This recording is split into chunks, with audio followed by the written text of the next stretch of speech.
Bonjour à toutes et à tous, très heureux de vous retrouver sur Monaco Info pour une nouvelle édition de votre journal. Voici les titres qui seront développés dans cette édition. Une conférence sous le signe de la tolérance. The European Council on Tolerance Reconciliation fait étape en principauté. Diverses conférences et tables rondes. Premier volet ce mardi avec notamment la participation du prince Albert II. Nous parlerons santé et évoquerons la campagne Mars Bleu et le dépistage du cancer du côlon. Du cinéma avec le documentaire de Paul Belmondo, The Gazelle, l'esprit pionnier. Et nous terminerons par notre Focus Info consacré au musée d'anthropologie préhistorique de Monaco. The European Council on Tolerance Reconciliation vient d'organiser plusieurs temps forts sur le sol monégasque, avec notamment cette conférence ce mardi matin au Café de Paris, au Salon Bellevue, avec la participation notamment du prince Albert II et de l'ancien Premier ministre britannique Tony Blair. Le reportage de Sandrine Nègre. Partager des réflexions afin de lutter contre l'intolérance et l'extrémisme, le racisme, l'antisémitisme et la xénophobie dans les sociétés. Voici l'objectif de cette conférence organisée par l'ECTR, l'European Council on Tolerance and Reconciliation, présidée par Mosh Kantor et par l'ancien Premier ministre britannique Tony Blair depuis 2015. Les travaux de vos tables rondes porteront sur 3 sujets: la radicalisation, le discours de haine en ligne, et les modèles d'intégration des migrants. Il faut se rendre à l'évidence, aucun pays n'est aujourd'hui à l'écart de telles problématiques. La réponse aux grands thèmes que vous abordez durant cette journée font écho à des valeurs défendues de longue date par nos pays et par mon pays. Dans la continuité de la voie engagée par ces princes, je donne à mon gouvernement les orientations nécessaires pour que la principauté de Monaco promeuve une politique axée sur la coopération internationale, le dialogue, la protection et la promotion des droits des personnes vulnérables, des populations civiles et des minorités, le respect et le renforcement du droit international public, le respect mutuel et un développement durable inclusif dans le but de parvenir à une paix cultivant le dialogue et le compromis.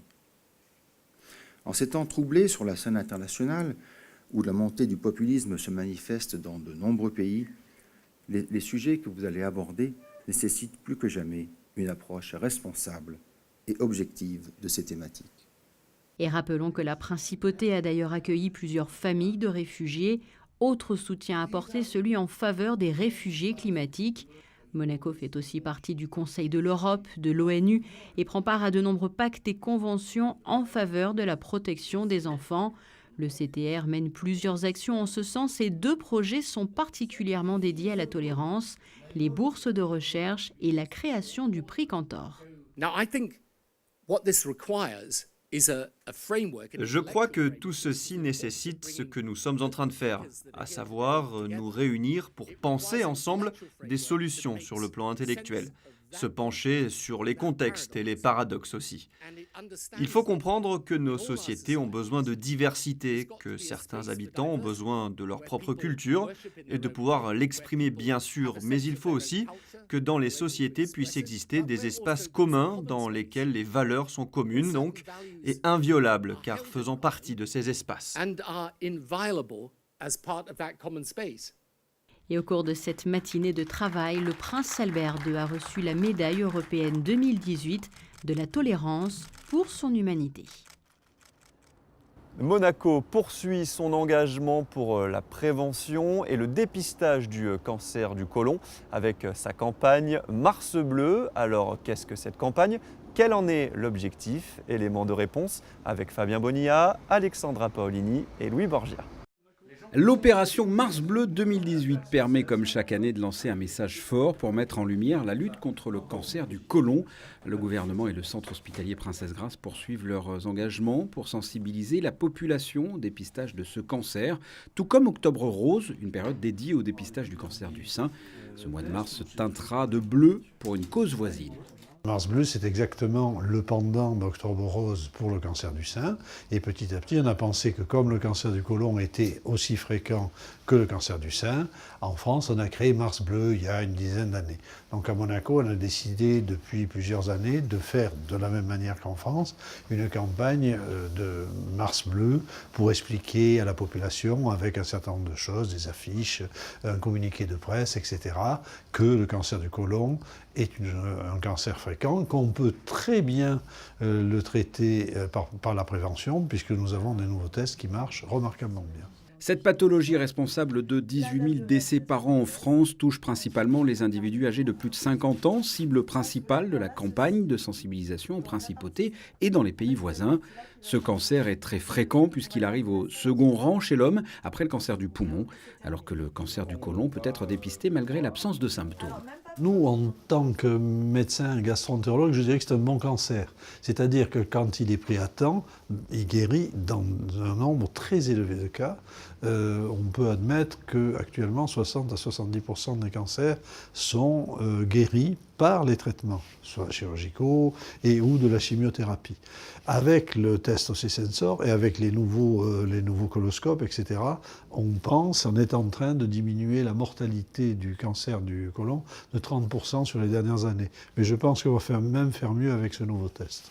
Une campagne permanente de dépistage concerne toutes les personnes entre 50 et 80 ans travaillant ou ayant travaillé à Monaco. Au total, sur ces 2 dernières années, 8 597 personnes ont reçu un courrier les invitant à se faire dépister. 5 063 tests ont été distribués par courrier, le test se fait chez soi. 3 445 tests ont été retournés et analysés, dont 108 sont revenus positifs, permettant une prise en charge précoce et favorable des patients.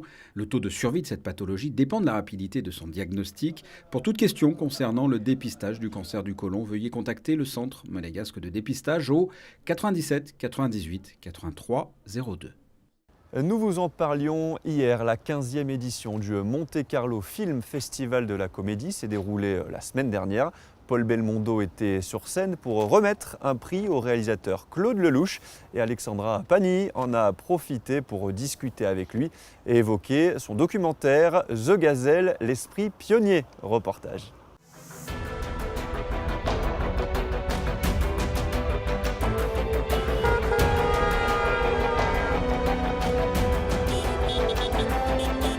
C'est une aventure 100% féminine, un rallye raid dans les dunes du désert marocain qui allie compétition automobile et engagement auprès des populations locales. Depuis sa création en 1990, le rallye Aïcha des Gazelles a acquis une légitimité auprès du grand public. Paul Belmondo, passionné de sport automobile, s'est penché sur cette aventure en signant avec son documentaire un hommage à sa fondatrice, Dominique Serra. Je l'ai connue il y a très longtemps lorsqu'elle avait présenté le rallye des Gazelles à Paris au Théâtre Marigny. Et puis comme beaucoup de gens, je regardais un peu ce rallye. Bon voilà, ce sont des femmes qui s'amusent, qui vont dans le désert. Voilà, un regard pas condescendant, mais en me disant bon c'est pas très sérieux. Et puis j'ai été sur le rallye avec ma femme qui a travaillé avec elle sur l'organisation de la cuisine sur le rallye. Donc déjà j'ai commencé à avoir un autre regard sur le rallye et une autre vue de ce que ces femmes faisaient dessus. Et puis ensuite, je suis allé sur l'épreuve réellement et là, j'ai vu à quel point c'était quelque chose de très important pour les femmes et aussi sur le côté humanitaire qu'il y a tout autour du rallye. Un documentaire de 60 minutes qui retrace le parcours de plusieurs participantes depuis près de 3 décennies dans le désert marocain. Des valeurs de partage et de solidarité pour ces femmes venues du monde entier. Heureusement, il y avait beaucoup d'images à disposition, donc j'ai pu récupérer beaucoup d'images qu'elle avait faites elle. J'ai regardé son histoire, on a fait 2 interviews, on en a fait une ici d'abord à Monaco et après une chez elle à Avignon. Et ça m'a permis d'apprendre vraiment qui elle était, ce qu'elle avait fait et ensuite d'avoir été justement sur le rallye. Et d'avoir pu suivre et d'un côté la caravane humanitaire, le cœur de Gazelle, et de l'autre côté le rallye on va dire plus sportif. C'est le propre des femmes de mener plusieurs missions, plusieurs tâches à la fois et je pense qu'en ce sens-là, pour ce type de rallye, elles sont avantagées.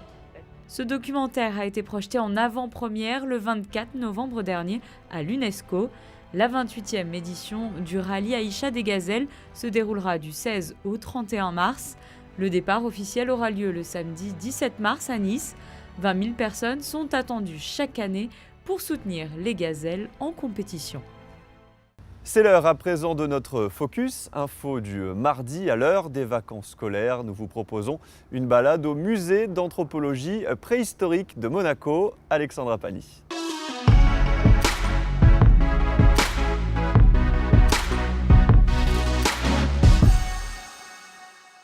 Niché entre le jardin exotique et la Villa Paloma du NMNM, le musée d'anthropologie préhistorique accueille le public tout au long de l'année.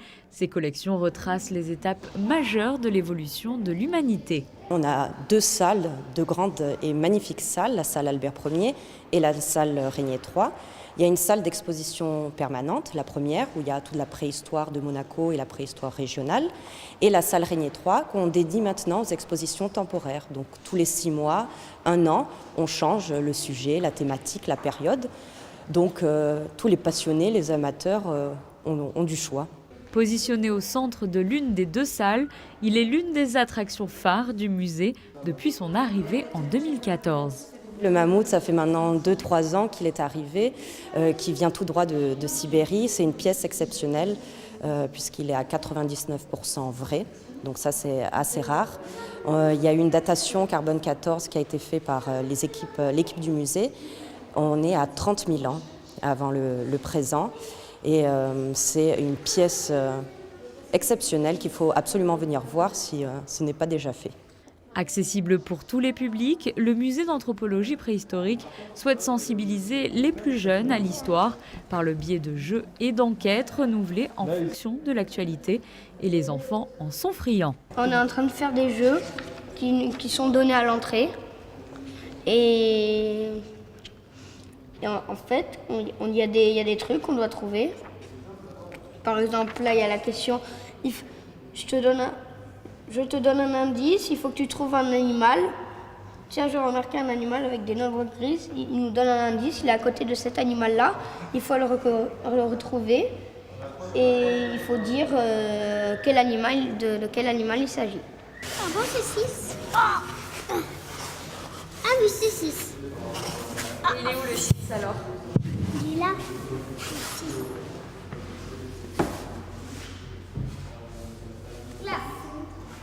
C'est la première fois que tu viens dans ce musée? Non, pas la première fois, je suis déjà allée avec l'école. Et ça te plaît justement, la préhistoire, l'archéologie? Qu'est-ce qui te plaît? De savoir que des objets soient là depuis beaucoup de temps et qu'ils aient été préservés. Est-ce que des os comme ça, des outils et des outils qu'utilisaient nos ancêtres? Coloriage, enquête, découverte des minéraux, les enfants apprennent ainsi en s'amusant. L'équipe du musée cherche à renouveler ses jeux en permanence.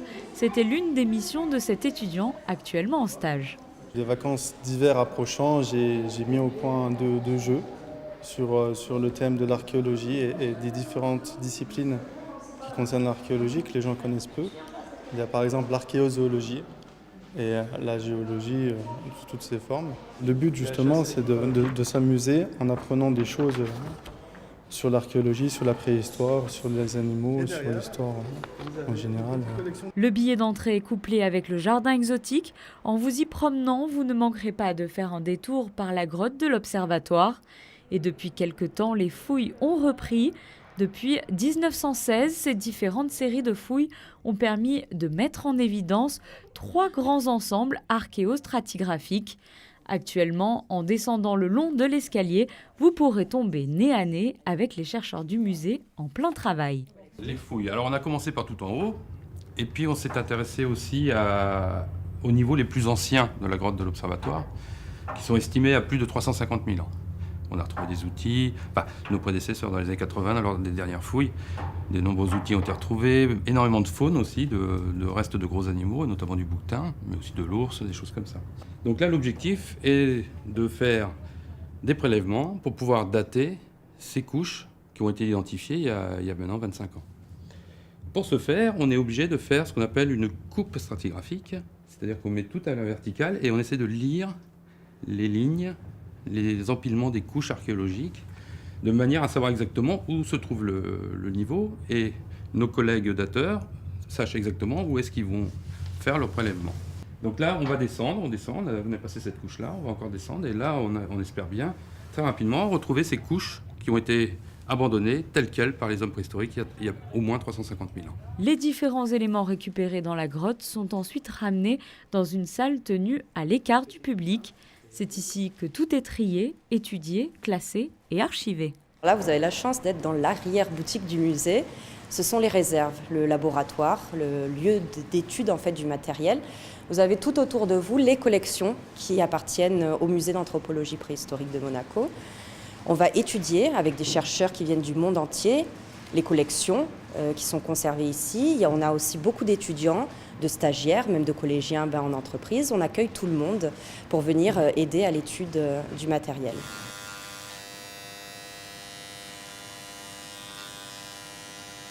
Celle-ci, oui, elle vient de la grotte de l'Observatoire. Du sommet, de tout en haut. C'est le premier endroit où on a repris les fouilles, qu'on a terminé maintenant. Et c'est le seul gros os qu'on ait trouvé. Après, on a plein de petits os de microfaune, c'est-à-dire de petits animaux, qui doivent être étudiés, qu'on est en train de trier, en train de séparer, pour envoyer aux spécialistes ensuite. Et ça, c'est le seul qu'on ait retrouvé. Des chercheurs du monde entier viennent régulièrement étudier ici les collections du musée monégasque et inversement, les chercheurs monégasques partent sur des fouilles à l'étranger. Fouilles, recherches, publications et médiation auprès du grand public. Les missions sont nombreuses pour les équipes du musée d'anthropologie préhistorique, dont l'une des principales ambitions est de faire partager leur passion et leurs connaissances. Quel temps fera-t-il cette semaine? La réponse avec vos prévisions météo. Retour d'un plein soleil vendredi, de belles éclaircies sont attendues en cours de journée. Les températures seront stationnaires. Elles seront comprises entre 8 et 13 degrés. Le ciel sera variable jeudi, partagé entre nuages et éclaircies. Le mercure sera agréable et de saison. Même cas de figure vendredi, avant une légère dégradation du temps ce week-end.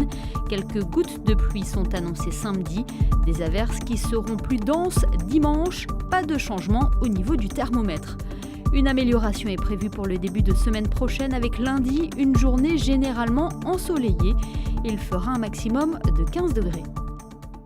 Ce journal est à présent terminé. Merci de nous avoir suivis. Tout de suite, la suite de vos programmes. À très bientôt sur Monaco Info.